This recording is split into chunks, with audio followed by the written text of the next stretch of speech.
नमस्कार दोस्तों। ओम नमः शिवाय। आप सभी का स्वागत है आपके अपने चैनल पर। दोस्तों, ज्येष्ठ मास के शुक्ल पक्ष की पूर्णिमा को ज्येष्ठ पूर्णिमा कहा जाता है। ज्येष्ठ पूर्णिमा के दिन पवित्र नदी में स्नान करने की मान्यता है। माना जाता है कि ऐसा करने से सभी पापों का नाश होता है। इस दिन पितरों के लिए पूजा और दान करने की परंपरा है। महिलाएं इस दिन भगवान शंकर और भगवान विष्णु की पूजा पति की लंबी उम्र के लिए करती हैं। इस दिन वट पूर्णिमा व्रत भी रखा जाता है। इस दिन महिलाएं श्रृंगार करके पति की लंबी उम्र की कामना करके वट वृक्ष की पूजा करती हैं।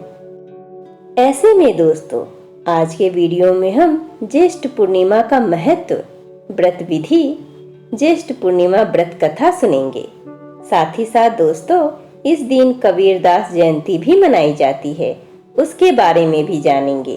तो चलिए सबसे पहले हम ज्येष्ठ पूर्णिमा का महत्व सुनते हैं। ज्येष्ठ पूर्णिमा का स्नान दान आदि के लिए तो महत्व है ही, साथ ही साथ यह पूर्णिमा खास बात के लिए और जानी जाती है, जो यह है कि इस दिन भगवान भोलेनाथ अमरनाथ की यात्रा के लिए गंगा जल लेकर आज के दिन ही शुरुआत करते हैं।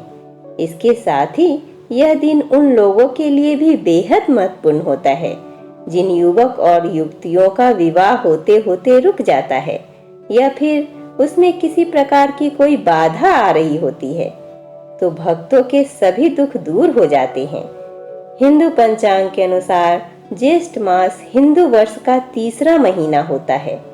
भविष्य पुराण के अनुसार इस दिन तीर्थ स्नान, दान और व्रत करने का विशेष महत्व बताया गया है। इस दिन बरगद के पेड़ के प्रति बहुत सम्मान और श्रद्धा व्यक्त करते हुए पूजा की जाती है। बरगद के पेड़ को पवित्रता का प्रतीक माना जाता है। यह मान्यता है कि सावित्री और यम के बीच की बातचीत बरगद के पेड़ के नीचे ही हुई थी।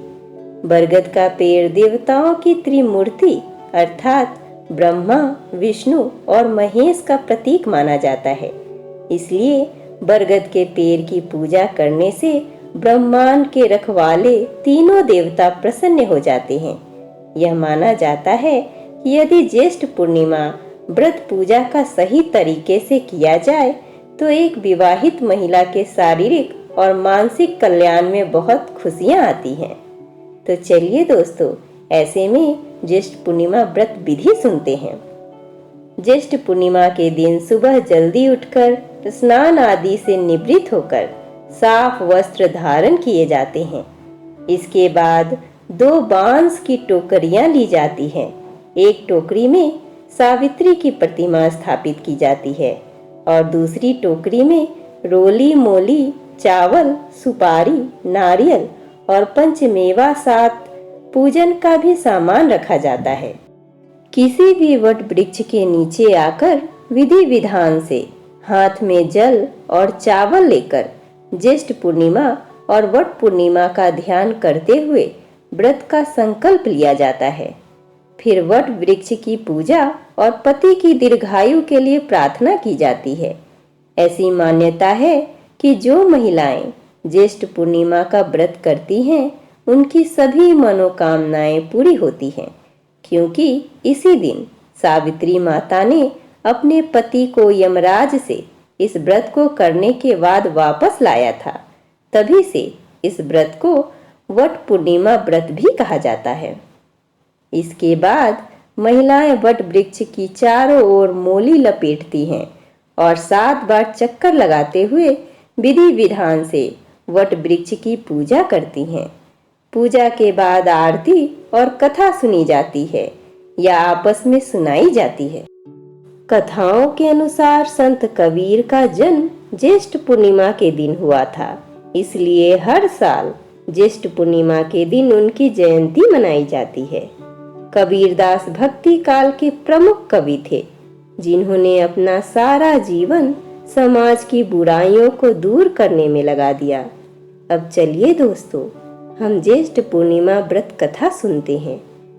पौराणिक व्रत कथा के अनुसार राजा अश्वपति के घर पुत्री का जन्म हुआ।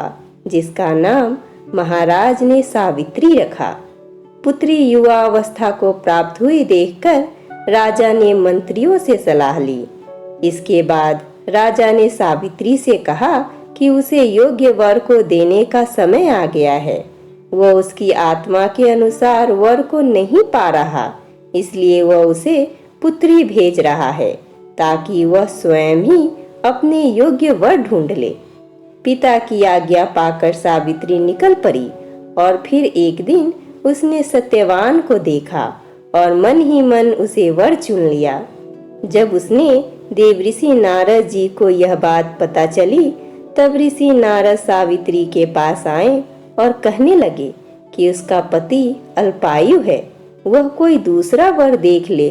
पर सावित्री ने कहा कि वह एक हिंदू नारी है, इसलिए वह पति को एक बार ही चुनती है। सावित्री की बात सभी ने स्वीकार की और फिर एक दिन उन दोनों का विवाह हो गया। एक दिन सत्यवान के सिर में अत्यधिक पीड़ा होने लगी। सावित्री ने बट वृक्ष के नीचे अपने गोद में पति के सिर को रख उसे लिटा दिया।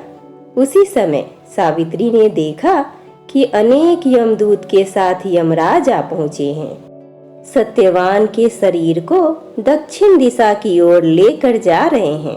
यह देख सावित्री भी यमराज के पीछे पीछे चल देती है। उन्हें आता देख यमराज ने कहा कि पृथ्वी तक ही पत्नी अपने पति का साथ देती है, अब उसे वापस लौट जाना चाहिए।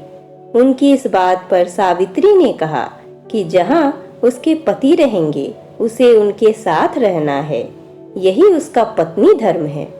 सावित्री के मुख से यह उत्तर सुनकर यमराज बहुत खुश हुए। उन्होंने सावित्री को वर मांगने को कहा और बोले कि वह उसे 3 वर देते हैं। वह कौन कौन से 3 वर हासिल करना चाहती है।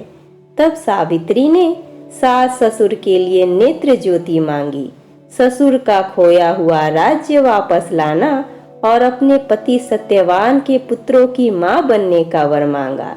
सावित्री की यह तीनों वरदान सुनने के बाद यमराज ने उसे आशीर्वाद दिया और कहा कि ऐसा ही होगा। सावित्री ने अपनी बुद्धिमता से यमराज को उलझा लिया। पति के बिना पुत्रवती होना जितना असंभव था, उतना ही यमराज का अपने वचन से मुख फेरना। अंततः उन्हें सत्यवान के प्राण वापस करने पड़े। सावित्री उसी वट वृक्ष के पास लौट आई जहां सत्यवान मृत पड़ा था। सत्यवान के मृत शरीर में फिर से संचार हुआ।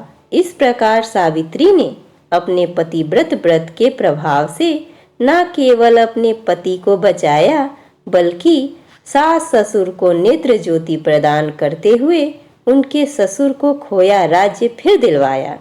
सावित्री के पतिव्रत धर्म की कथा का सार यह है कि स्त्री अपने पति को सभी दुख और कष्टों से दूर रखने में समर्थ होती है। जिस प्रकार पतिव्रता धर्म के बल से ही सावित्री ने अपने पति सत्यवान को यमराज के बंधन से छुड़ा लिया था, इतना ही नहीं, खोया हुआ राज्य तथा अंधे सास ससुर की नेत्र ज्योति भी वापस दिला दी। कथा की समाप्ति के उपरांत अपने पति को रोली और अक्षत लगाकर चरण स्पर्श किए जाते हैं। इसके बाद प्रसाद वितरण किया जाता है। वट वृक्ष का पूजन अर्चना और ज्येष्ठ पूर्णिमा व्रत करने से सौभाग्यवती महिलाओं की सभी मनोकामनाएं पूर्ण होती है और उनका सौभाग्य अखंड रहता है।